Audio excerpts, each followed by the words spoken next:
Today I'm joined by Supervisor Katrina Foley and leaders of Be Well, including Marshall Moncrief, who is CEO of the Be Well and also OC Mind, and Dr. Veronica Kelly, our Chief of Mental Health and Recovery Services at the Orange County Health Agency, and Lieutenant Michael Hines, who is a Fullerton Police Department Homeless Liaison Officer and also is the commander of the Orange County SWAT team. We're hosting our press conference today at the Be Well Orange campus to provide you with a Be Well and COVID-19 update. This facility serves as a treatment center for mental health and substance use disorders for all residents in Orange County, regardless of ability to pay. Treatment is offered as part of an integrated support system. Be Well is a true public-private partnership, and investors in the facility include the County of Orange, Cal Optima, Kaiser Permanente, Hoag Hospital, and Providence, which includes St. Jude Medical Center and St. Joseph Hospital. But a little over a year since Be Well first opened, so we wanted to speak to the experts and hear how the Be Well campus has revolutionized mental and behavioral health in Orange County and how our residents may receive services. Finally, our healthcare officer and director of healthcare agency, Dr. Chow, will provide a COVID-19 update, and then we'll take questions from the media. So again, thank you for being here today. And before we start up, I'd ask my colleague, Supervisor Katrina Foley, if she'd like to say a few words. Supervisor. Thank you, Mr. Chairman, and thank you for hosting this important press conference today. Good afternoon, I'm Katrina Foley, your Orange County Supervisor, and I want to thank our media partners for being willing to share this great information that we have about our Be Well Center, about homelessness, about our addiction treatment services, and of course our COVID update. We continue to face a homelessness crisis here in Orange County, mental health crisis, and addiction. The problem only got worse during the COVID-19 pandemic. You'll hear some good news today from Dr. Chow about our status of our COVID-19, the lifting of some restrictions, including masks. And we also will hear from our experts here to talk about what services the county has been providing for our most vulnerable residents. These impacts are long overdue and are impacting our overall quality of life of our community. Across the state and the county, we are seeing encampments that need to be cleared. We are struggling to provide housing for people. And I'm happy to report that this week the state of California granted the county a $3.6 million grant to remove encampments in the Talbert Park in Costa Mesa. That was a project that I long worked on as the mayor of Costa Mesa. And so what's great about that project is that we will be able to remove the encampment, restore the park to its natural habitat, and also provide a regular staff member there on a regular basis so that the encampment doesn't come back. Most importantly, we will house 60 individuals with that state grant. So we're really pleased about that. Also, this week, the chairman will be joining me in a fentanyl hearing. We will be hosting a fentanyl hearing at our Hall of Administration. We will have experts such as Sheriff Don Barnes, Assemblymember Cotty Petrie Norris, Dr. Chow, our new Behavioral Health Director, Dr. Veronica Kelly, and welcome to the team, as well as our District Attorney and Costa Mesa Police Chief, Ron Lawrence. Others as well to talk about the current fentanyl crisis as it relates to Orange County and to listen to recommendations for how we can improve for our future. This is very personal to me. I have a friend who's a mom who lost her son and his girlfriend because they used a Xanax bar that was laced with fentanyl, and she found them embraced together, dead in the morning. So this crisis is personal to many of us, and we must do something about it.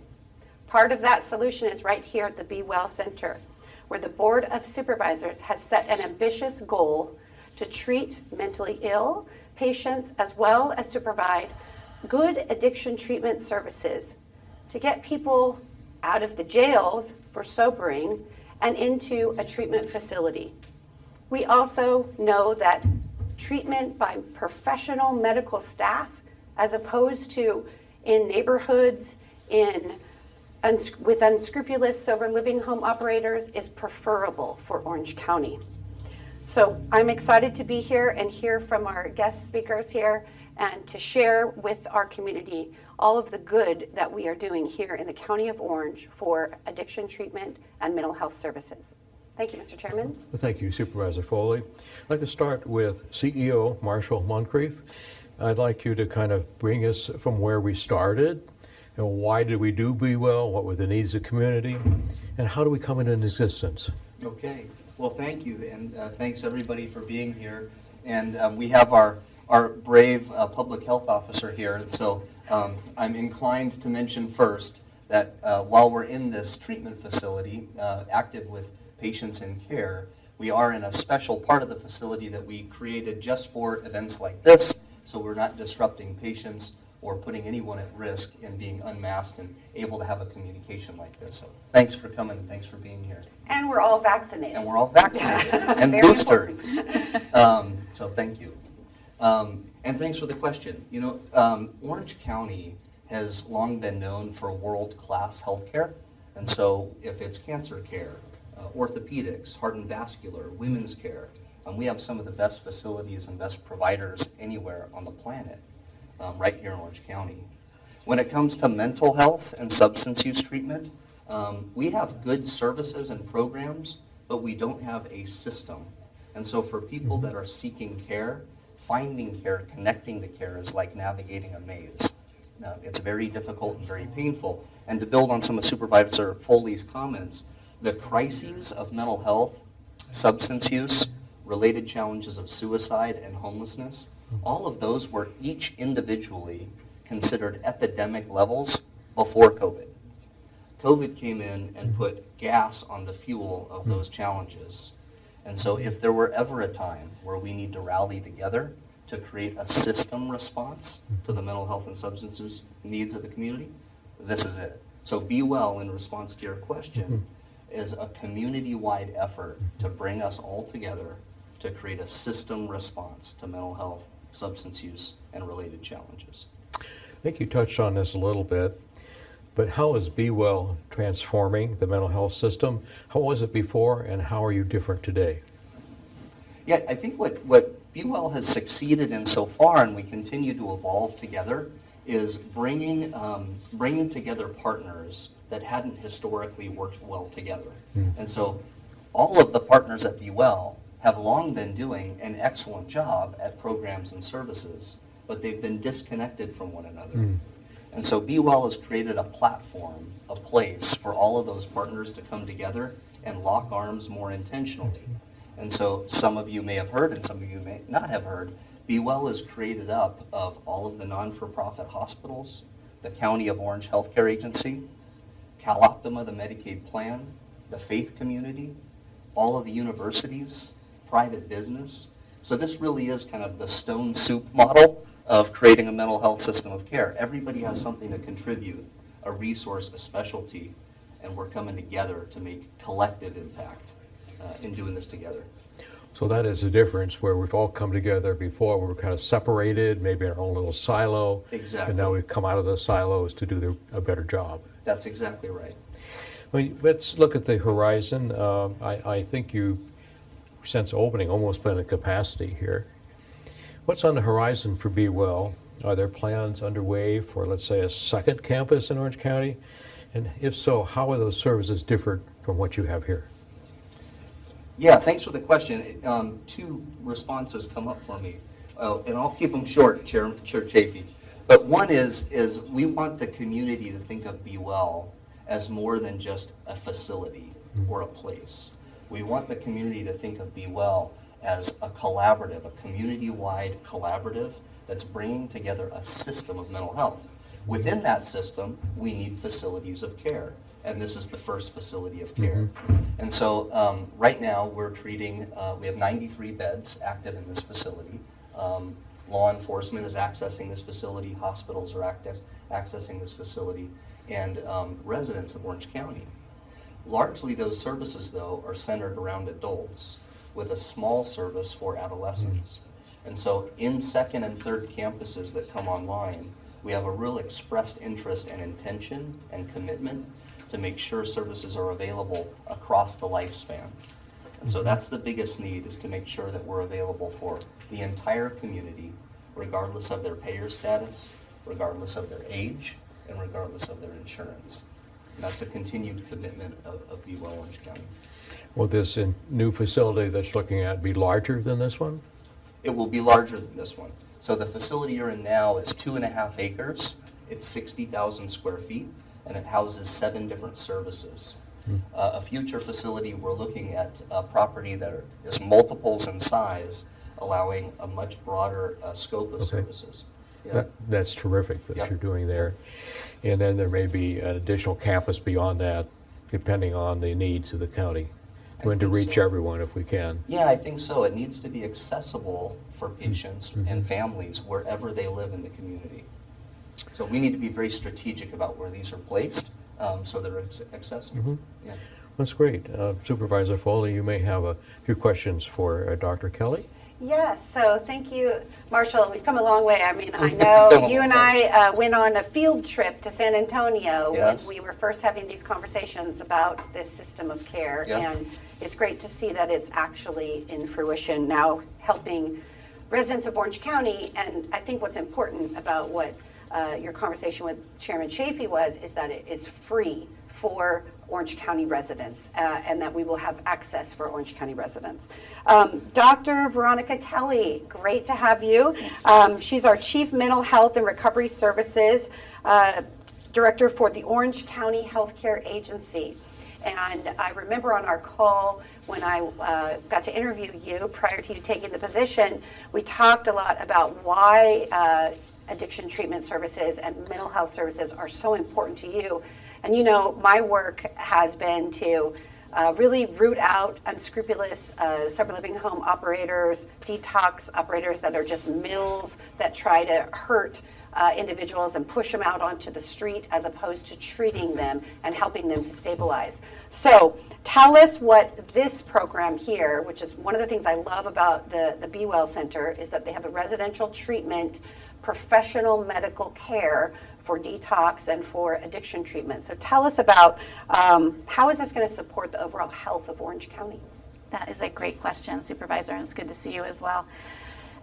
Be Well, this campus is different than anything we've seen in the state of California, so it's very exciting to be here. There are 4 levels of care for substance use disorder in one facility, in one building, and that doesn't happen in the greater sphere of California. It's all over the place. So think about how you get your own physical health care. You go to your doctor, that might be on Huntington Beach, and then you go get your labs in Garden Grove, and then you have to go to Westminster to see your specialist, and that's difficult for those of us who don't have a mental illness and for those of us who don't have an addiction. So we wanted to make sure that people could access appropriate level of care here, such that if someone comes in here and law enforcement brings them because they found them under the influence of substances, they could bring them in here to the sobering center and they can have an opportunity to sober up. But during that time, a clinician, an alcohol and drug counselor, will talk to the person in that small window of time where we could offer them treatment, and then they could accept it. And then, to your point, we could offer them withdrawal management, because maybe they don't want to be dope sick. It's difficult to come off of these substances, but we can do it safely and monitor them. And then if they needed a higher level of care like residential, it's right here. We can just shift them over and they can get their recovery. And during that time, if we find that perhaps underlying that addiction is a major depressive disorder, we've got that here too. So we can serve them and attend to their mental illness as well as their addiction at the same time. In addition, we have crisis stabilization, which is a fancy way for talking about urgent care. That's what it is. So think about how on the weekend you might be preparing for a barbecue and you might slice your finger with a knife.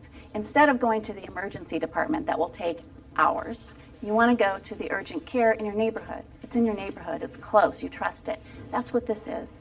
So that adults can come here and get their urgent care for their psychiatric issues, and it's short stay, it's under 24 hours. But if they need higher level of care, they go into the crisis residential. which will still attend to their mental health crisis, but it allows them to receive treatment, stabilize, and we have up to 90 days where we can serve them, because what we don't want is to discharge people into the streets. Right. And that's a big part of this program, is that the center here is a good neighbor. I think that's a key difference between some of what's happening in our communities, in our neighborhoods.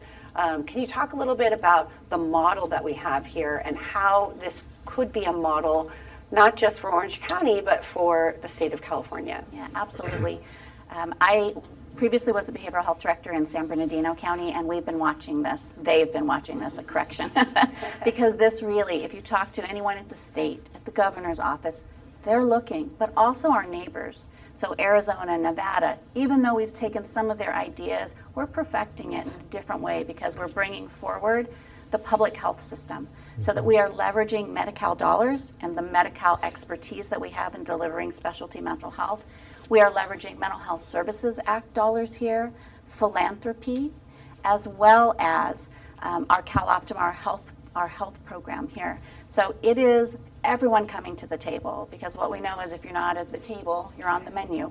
And so we want everyone here. This, as Marshall stated, is not just a facility, it's a philosophy about wellness for all residents of Orange County. That's great. And I know that we're going to hear from Lieutenant Hines here, but when we visited in San Antonio, one of the highlights, I think, was this sobering station. And I know the chairman has some questions for Lieutenant Hines. Whenever we can keep people from going to jail and have them a healthy place to sober up, I think that's a good thing. Chairman? Oh, it sure is. But before we leave, Marshall or Veronica, ask you a question. If a resident is in a crisis, how did they get here? How did they get the services? We've talked about what you are, but these services are intended to be free for all Orange County residents. How do they access the services that you provide? That's a great question. Yeah, so the services, because of the partnership that created this, we're able to make the services available to anybody with any payer. And so if they have private insurance, or they have Medicaid, or maybe the person is struggling with homelessness and might not have insurance, because of the partnership that put this together, we're able to take anybody under any of those payer conditions. Most of the people are arriving today, if they're in crisis, by way of law enforcement or EMS. We have a lot of referrals from local emergency departments where people just are not getting good care because the emergency department wasn't designed for this type of crisis. And so a lot of crises are coming in that way. We are creating an admissions team right now for the larger community. So when they have a need, they can phone in, be assessed, and access care that way. Can I ask a follow-up? Because, we do have, like Hoag Hospital has a residential treatment program. Yes. And you and I have talked about the differences and why that's less accessible for some than the Be Well Center. So can you tell us about how those are different? Yeah, and so Ronnie was kind of talking about this a little bit with the geographic dislocation of healthcare. So you go to Garden Grove for this, and then you get bounced to Westminster for that and around town. Well, the same fragmentation happens with payer status. And so I'm in desperate need of care for my 20-year-old daughter who's struggling with a substance use problem. I just found a needle in her room, and I'm scared out of my mind. And so I'm Googling for places to go. Already that's bad.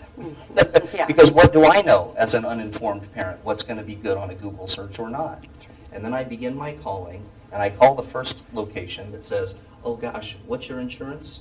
We only take Medicaid here. Oh, I have an Aetna plan. So I go down the list and I call another one. Oh, we're not contracted with Aetna either, but if you have a Cigna PPO plan, and the list goes on and on. And so what we've created here is a one-stop shop that no matter what's in your back pocket, including potentially nothing, we're going to come together as a community and make sure we hug you into care. And so that's the difference, is we can treat across clinical diagnoses like Ronnie was describing, across different clinical needs and different levels of care, and across different payer statuses.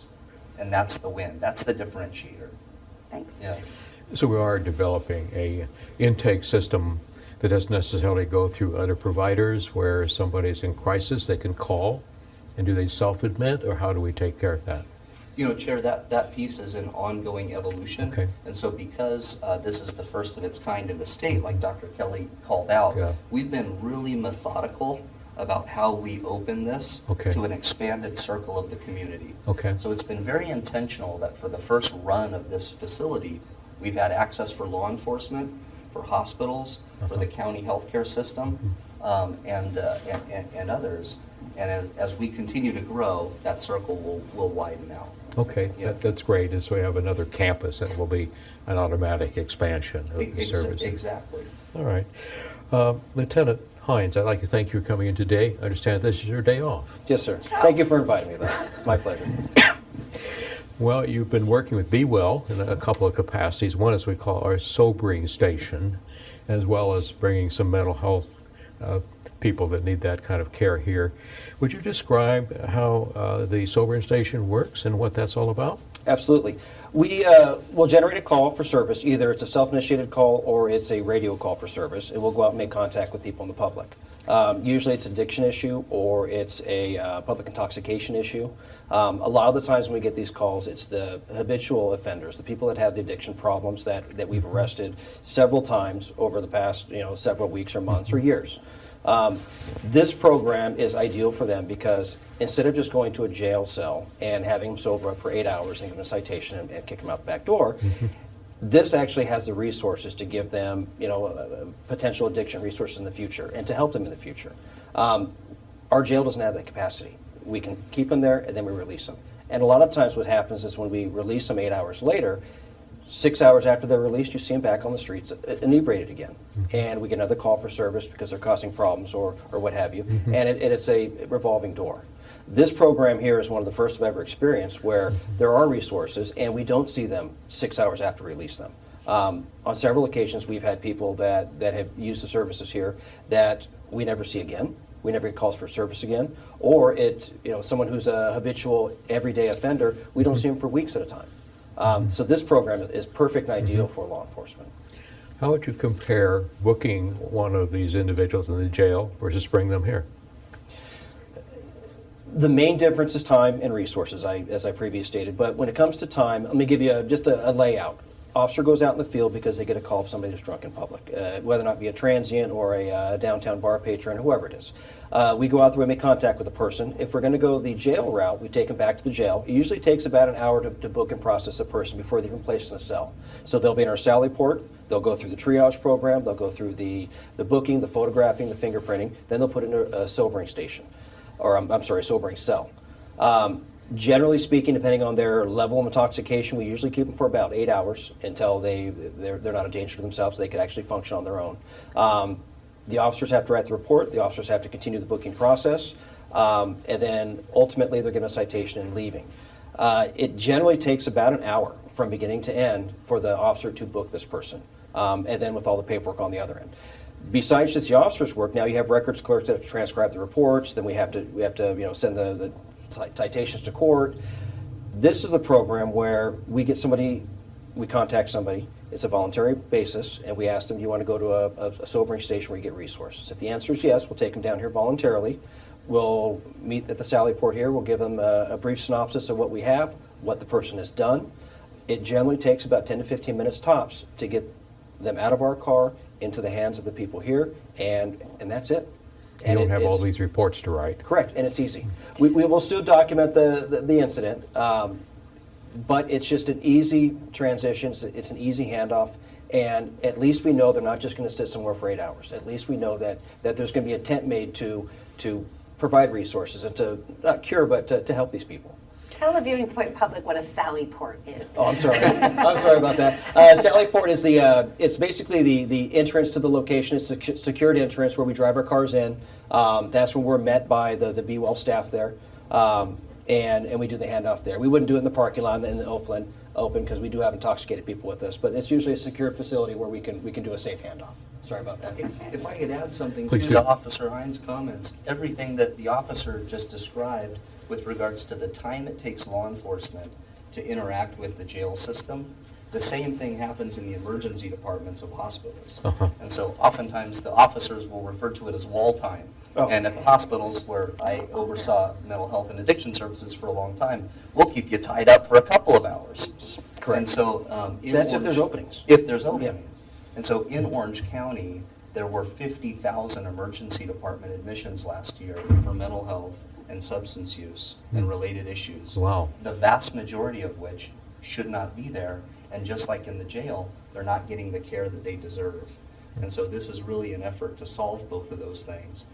Our community is better off not in a jail and not in an ER. So, yeah. So there's a tremendous, not only the time saving, but you're opening up slots in your emergency rooms that would Exactly. otherwise taken up, and a tremendous cost savings for the hospitals, and that's why they're contributing to here, That's right. among the reasons. And in the time of COVID, where space in a hospital was at a premium, it was a really special thing. All the more reason. So, Does it make a difference for the individual, whether they're brought to the sobering station or kept in the jail in terms of the charge? If they're brought to the sobering station, it's not on a criminal matter. So that's a bonus benefit Yeah, as well. Absolutely.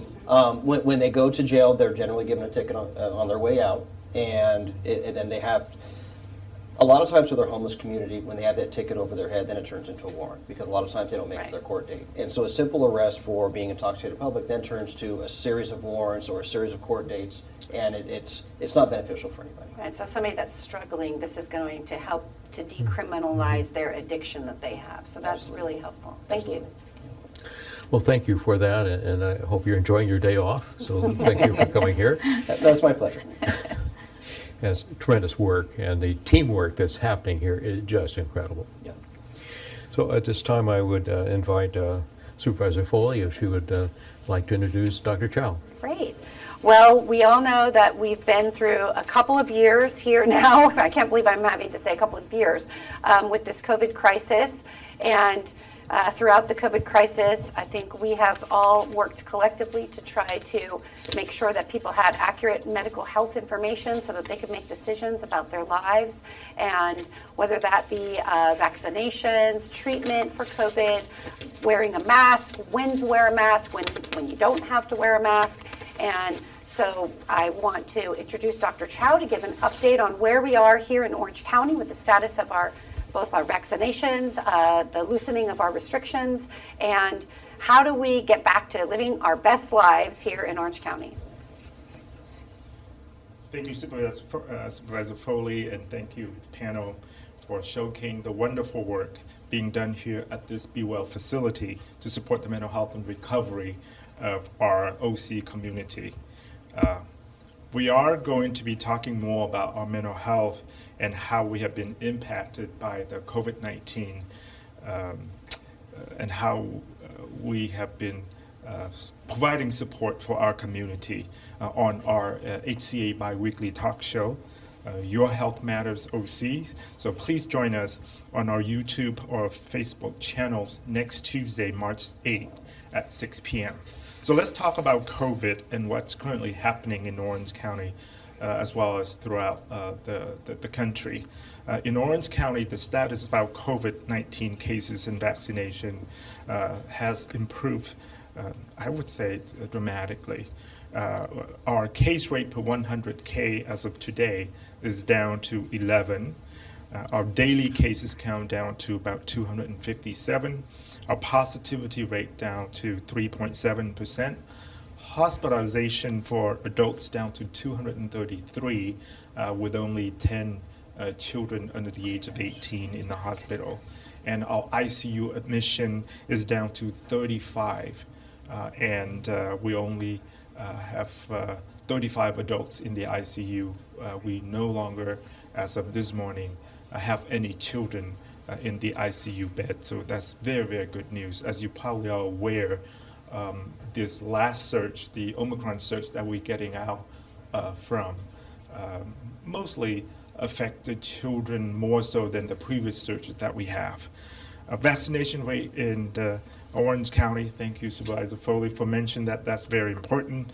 And we now have achieved 74.5% of individuals who are eligible for the vaccine, which means individual 5 and older who are fully vaccinated. So that's very, very important. But if you talk about overall percentage for all 3.2 million people in Orange County, that number is about 70.2%, which is quite high compared to other states and other areas in the country. I'm happy to report that those who qualify for the booster shot or additional shot, as we call it, we now over close to 1.2 million folks who have gotten their booster shots. Our 5 to 11-year-olds, we still need to do some work on that because only 36% of them have seen one dose and only about 29.7% of them are fully vaccinated. So let me repeat, for our children the age of 5 to 11, only a third of them are fully vaccinated. So we really need to move forward. There's debates in the community, there's debates in the state, and there's debates in the country. But clearly science and medicine has already declared that COVID is a childhood disease. Make no mistake, we know that COVID is a childhood disease. For our age group from 12 to 17, happy to report that 72%, close to 2/3 of them have seen one dose, with 66% of them are fully vaccinated, so that's good. So that age group is more protected than our younger age group. So I would like to encourage our parents out there who are hesitant in making decision to vaccinate their children is really have a conversation with your pediatricians.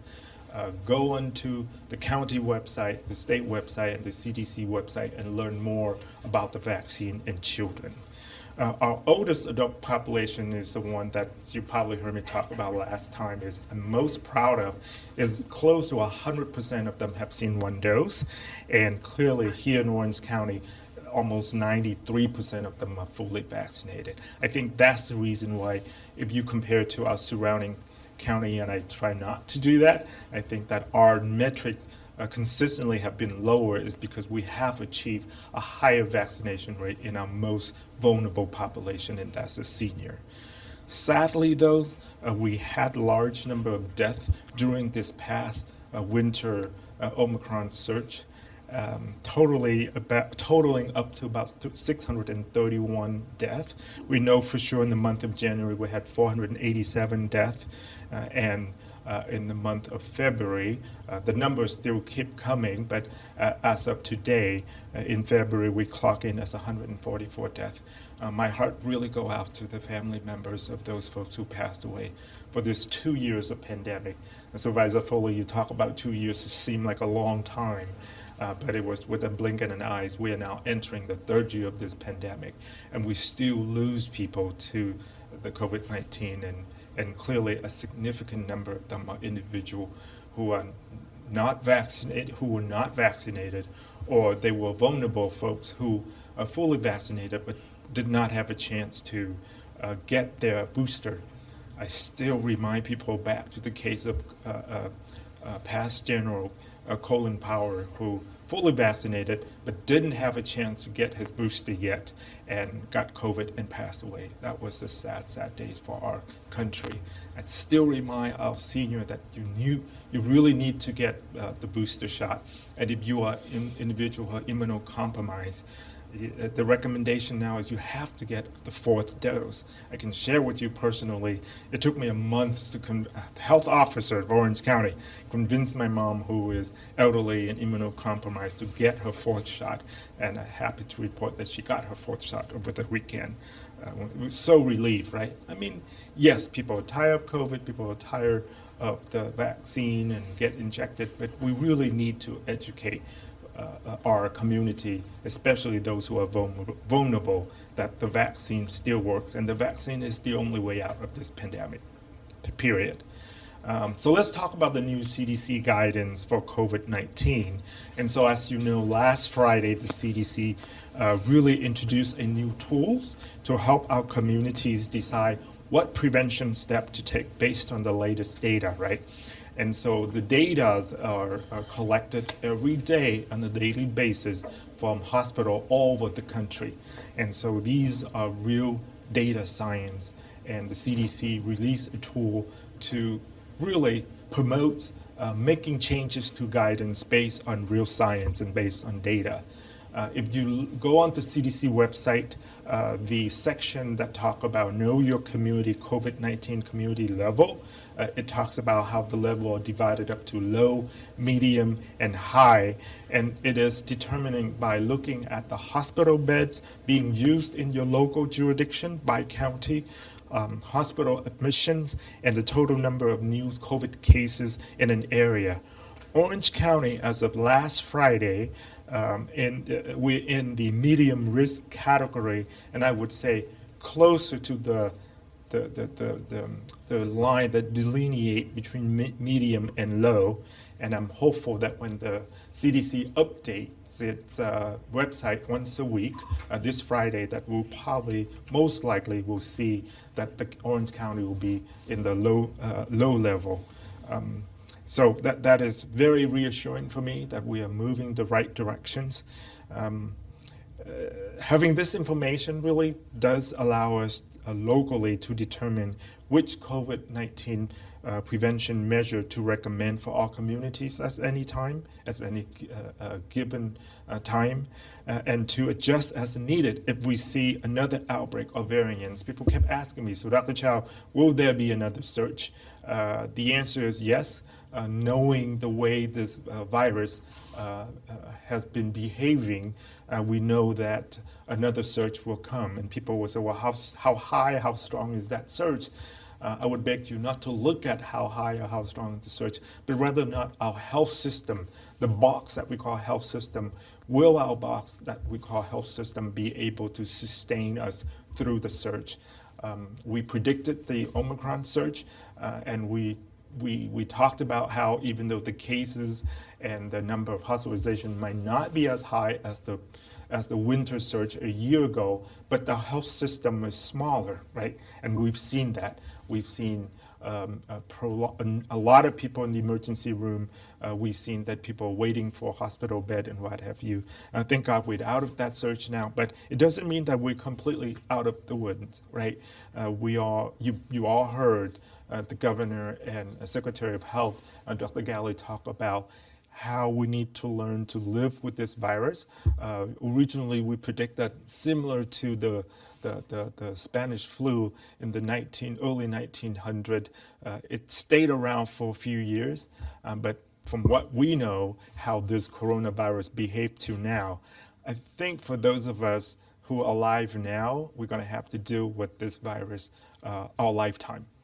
So there is no way out of this virus at this time based on the science that we know to date. So with this new CDC metrics and community levels, it does include the recommendation to talk to your healthcare provider about whether or not you need to wear a mask.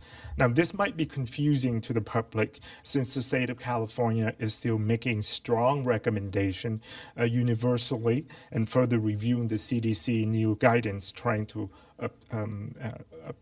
perhaps adapt to the CDC metrics. So we're waiting for the state to issue the metric for California. But with that said, let's talk about the changes that the state of California has announced yesterday. I know many of you anticipated the change yesterday. The California Department of Human Health Services, Dr. Ghaly, and the governor announced a new mask guidance for California yesterday. So the two changes that occur is this. As of today, March 1st, the universal mandate for masks for indoor for everybody, including people who are unvaccinated, has ended a little bit over midnight last night, right?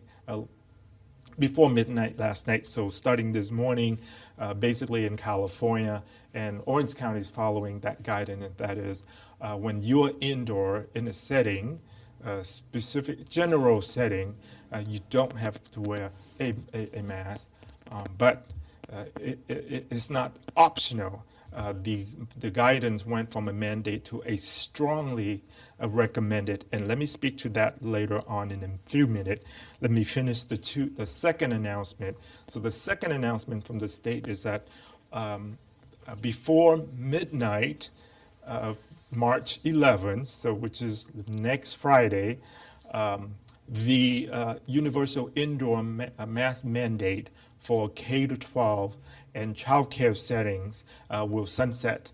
And so midnight or the morning of Saturday, March 12, the guidance will go from a mandate to a strongly recommended. And let me stress that point. It's not like the mandate go from yes mandate and then the next day no mandate optional. That's not it.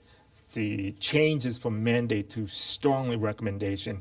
And I interpret it as really the state following our approach. And our approach have always been, if you follow Dr. CK and I, my deputy health officer, who by the way is in the room here, if you follow our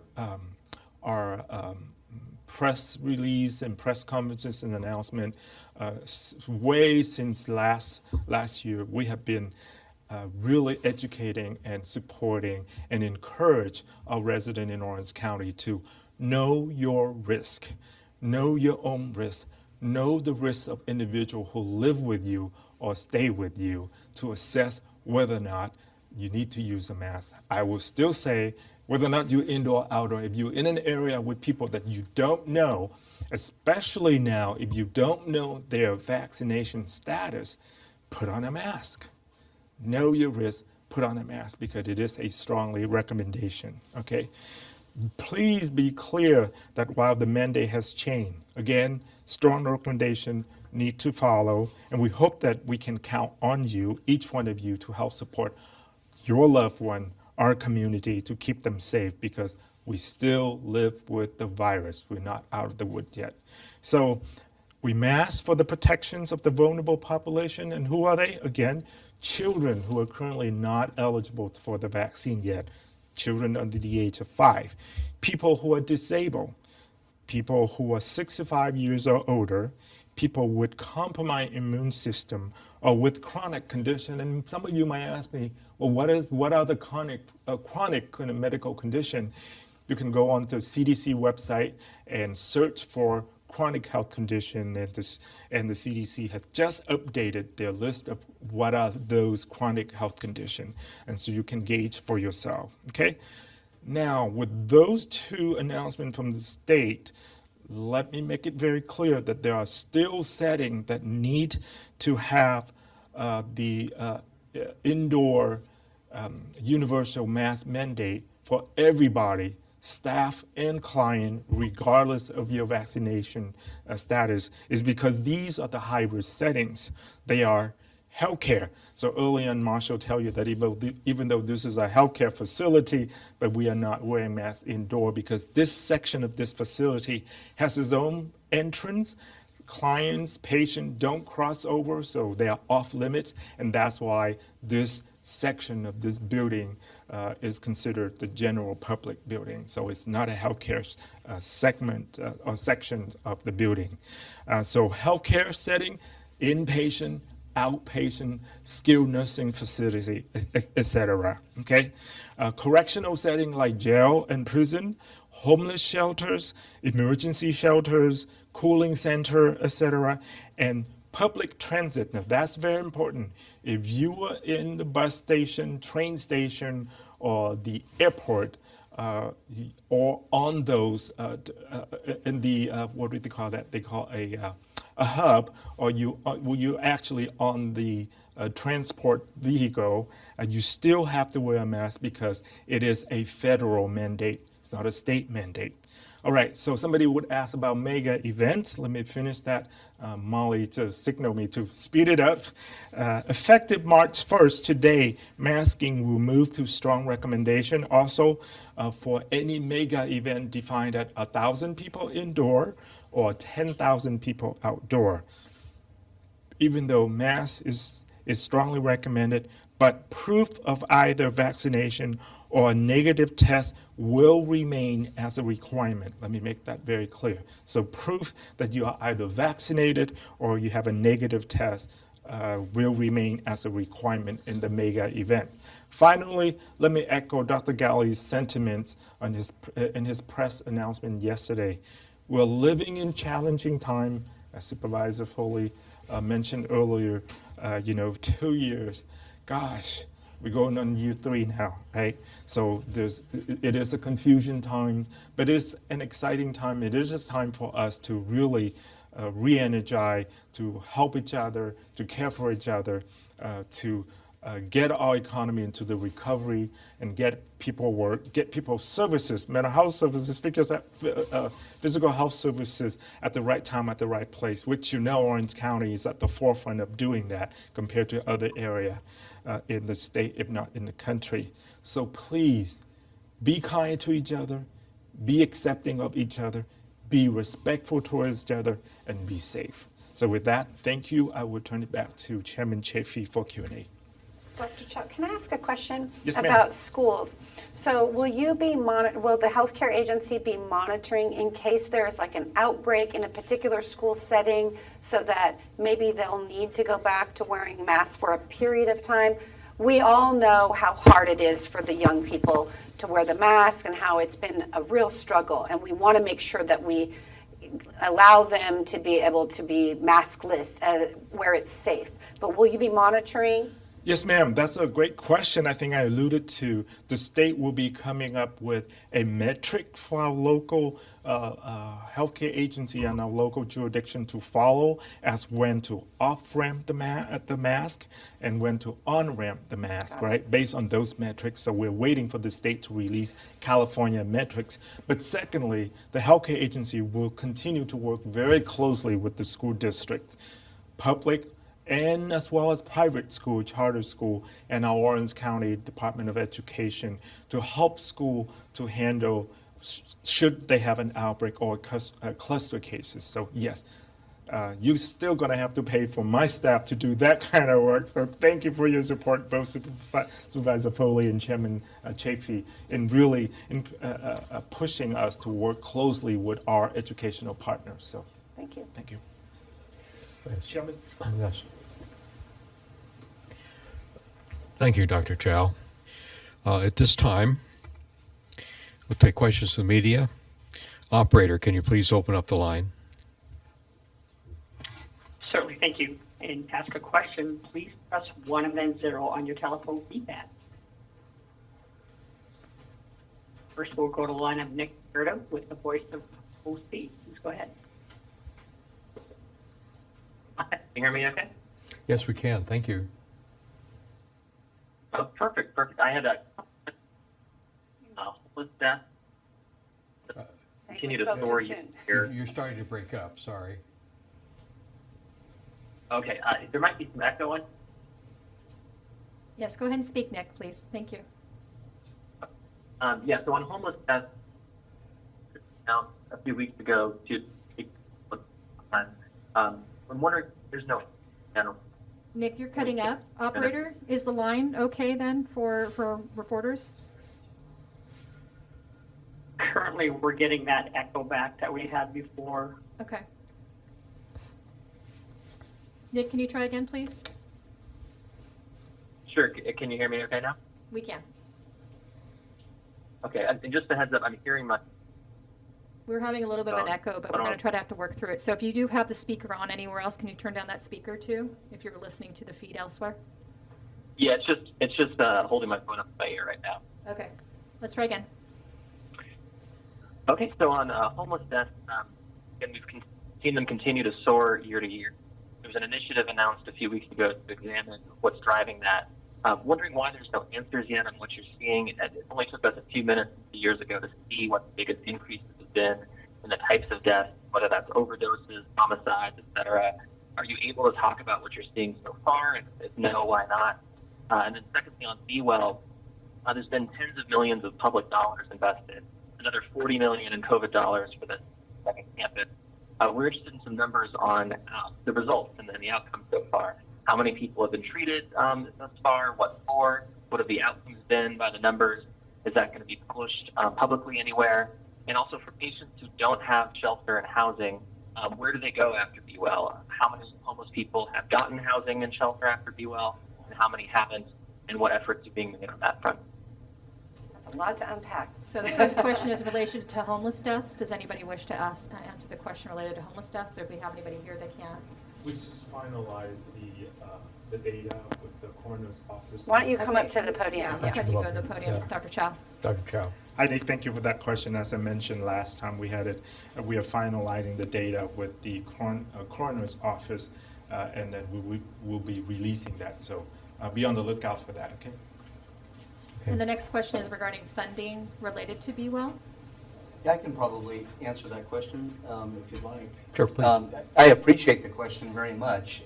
We talked about at the beginning of this conversation, Orange County is known for world-class healthcare across the spectrum. And so for those of us who are boots on the ground mental health and have been doing this for a career, it's a terrific point of encouragement that we're starting to make the same investments in mental health and substance use care that we have long invested in the other parts of healthcare. And so it's tremendous, and we're starting to see an impact. I think Nick asked the question about how many people have been treated here to date. The campus opened at the end of last January, so it's been about a year. Because of COVID, we were very conscientious in phasing the opening of the campus, and so it wasn't fully operational until the end of May. And since that time, we have seen pushing upwards of about 4,000 people. Many of those came by way of law enforcement or through emergency departments who would have otherwise been in jails or ERs for long-term stays. And so we're really encouraged by the results. A lot more to do between Dr. Kelly and myself on data specifics. And yes, at some point, Nick, we will be far enough along to be able to publish that data and be quite transparent with the community about what's happening here. Yes, thank you. So we do have a reporter in the room with Los Alamitos TV that'd like to ask a question. Yeah. I actually have two very quick questions, one for Marshal Moncrief and one for the lieutenant from Fullerton. For you, Mr. Moncrief at Be Well, is a mental health diagnosis essentially a prerequisite for entry into the Be Well? In other words, does one have to have some aspect of a mental health diagnosis to enter here? Could one simply be, entered for addiction?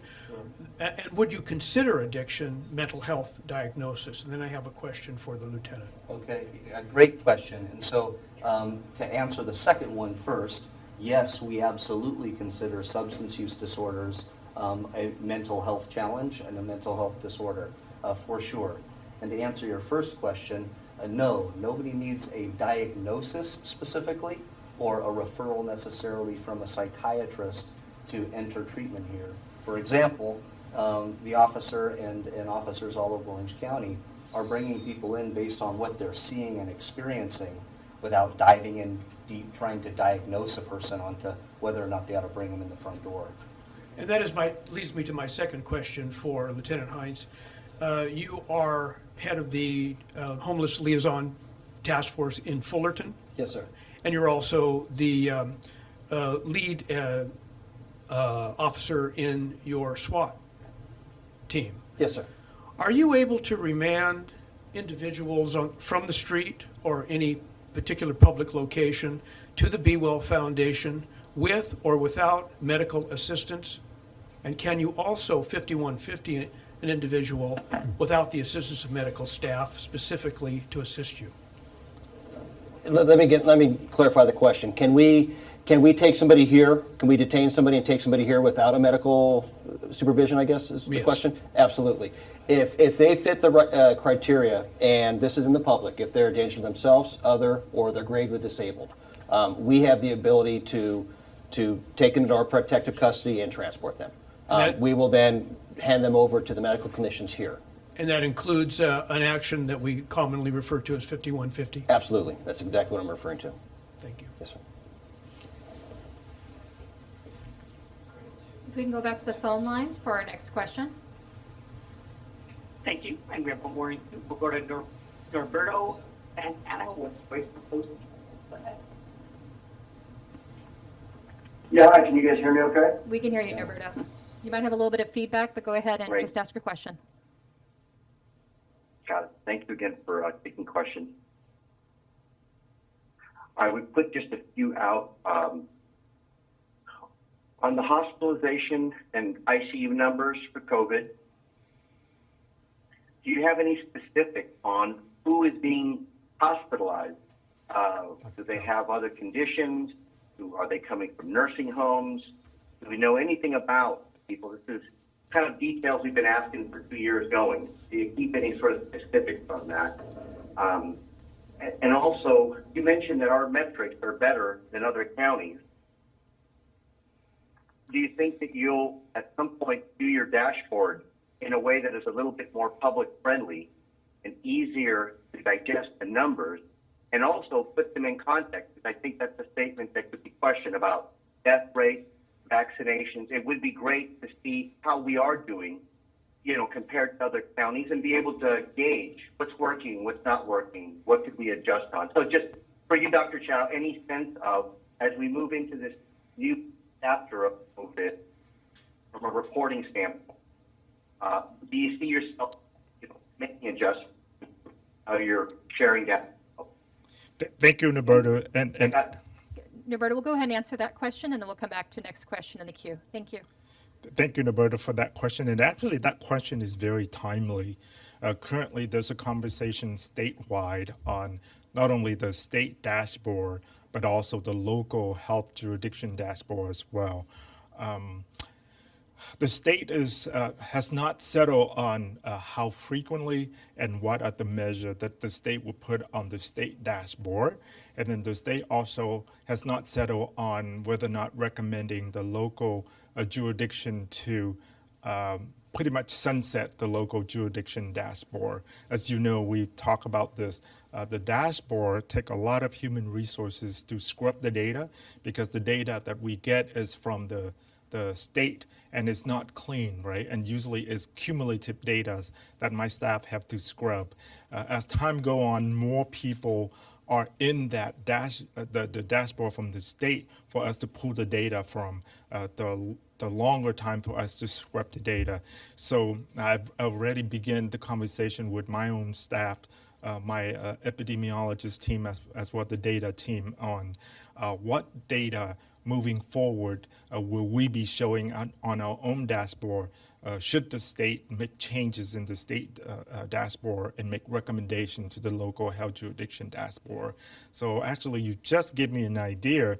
Probably what we ought to do is pull from all of you, the reporters from media, to tell us what data point will be important for you to see on a regular basis. And when I say regular here, is that we probably would settle with the frequency that would match with the state frequency.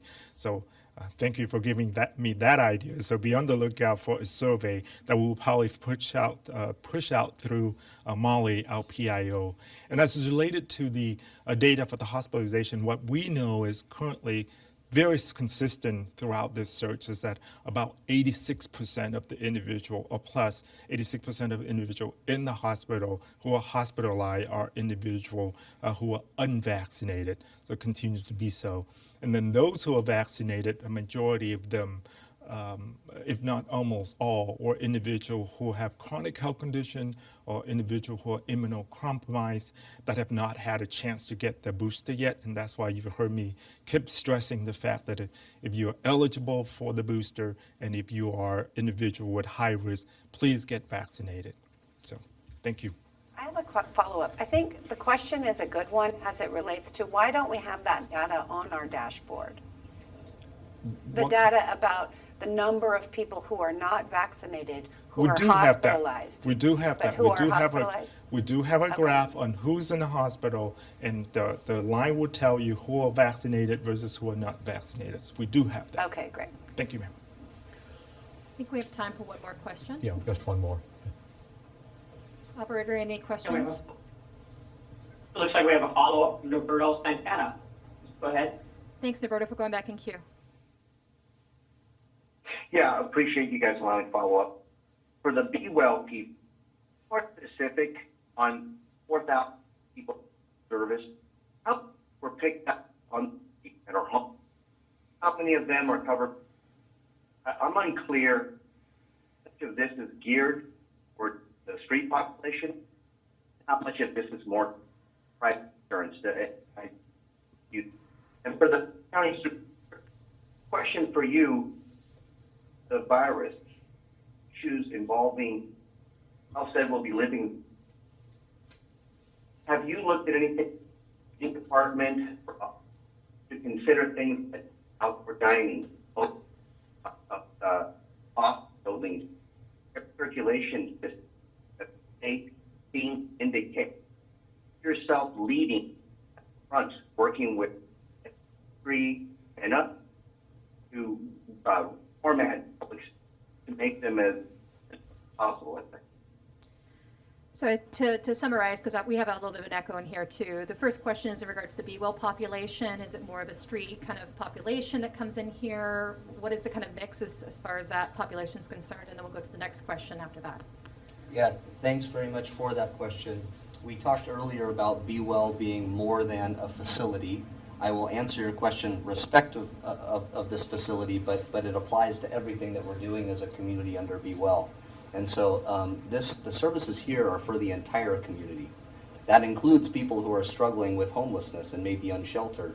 It also includes people who are sheltered, actively working in their community, and across payer types. So far, within the first year of this campus, most of the patient population has been Medicaid covered. Most of them have been sheltered. We have a little bit shy of probably 15% who have been unsheltered. But this is open for the community regardless of your status. And then the secondary question is in regard to for the supervisors as far as payment and such is concerned. Roberto, I apologize. We were having some technical difficulties in hearing you. If we can't answer that question right now because we couldn't hear you completely, we can do a follow-up after that with you. I'll repeat what I thought he said. You got it. Well, I think the question was, what are we going to do as supervisors to assist with outdoor dining and transformation of our public facilities to make sure that people have more space and more ability to be outside? I think that was your question. We only heard bits and pieces of it. Is that accurate, Norberto? Yeah, that's correct. Okay. So, Mr. Chairman, did you want to go first? Well, we have multiple jurisdictions there. Cities are going to have the jurisdiction over their own restaurants, and we're only able to have jurisdiction over our county territories. So we do have a healthcare inspection system that checks on restaurants and that sort of thing. And so if it's outdoors as well as indoors, we have more area to inspect. The public loves, I think, outdoor dining, and we're fortunate to have the good weather here versus other places that have snow. What I found from the cities that I work with, they want to keep the outdoor dining open, and they've set aside some special areas just to do that. But I don't think we have anything under our county territory. I can't think of one where we have that. Somebody like to also comment on the homelessness issues.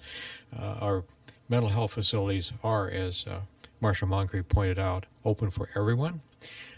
Sometimes it's difficult for our homeless population to get to where they need to be to get the care they need.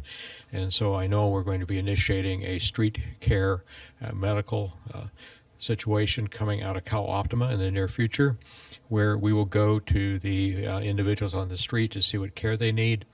That sometimes it's difficult for a homeless person to find the ability to go to a place, or even if they do, they don't like to leave their possessions outside where their fear of them being stolen while they get the care they need. So we're intending to go more to them on the street. That's what we call street care, street medicine, and that will be coming out as soon as we can make that happen. I think by the end of this month, I think we'll have some effort going out there. It's overdue, I'll simply say that, so we're going to keep pushing on it until we get that done.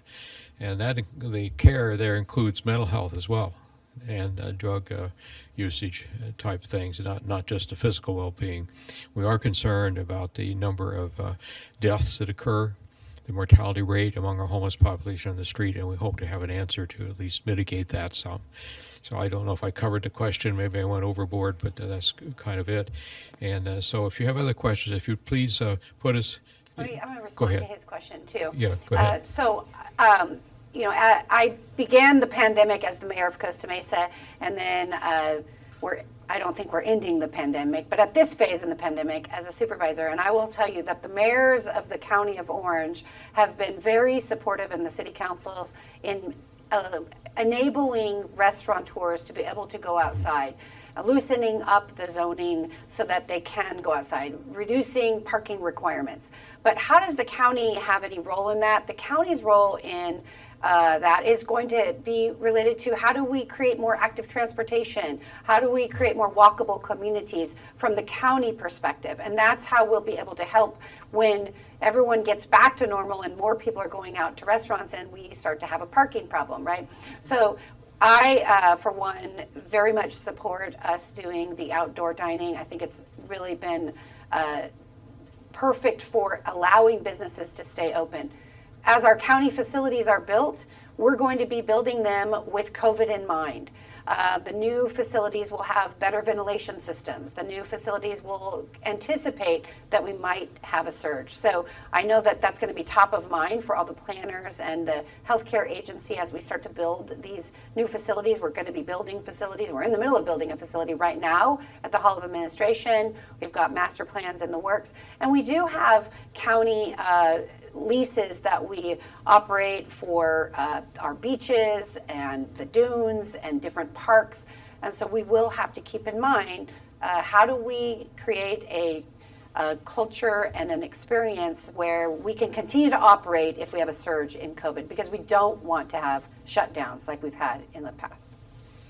Thank you, Supervisor Foley. I believe that concludes our questions. If there are questions beyond this, if you would please submit them to us in writing, and we'll do our best to get back to you with the appropriate personnel responding with the knowledge that is important to answer the question. That concludes our press conference. This is the OC press conference. We'll be moving around the county as best we can. There's some great things here we want to highlight. We are the OC. We are, we think, the very best county in the nation for all the things we have going here, and we're going to highlight that as we go forward. So thank you all for coming here this afternoon. Thank you. Thank you.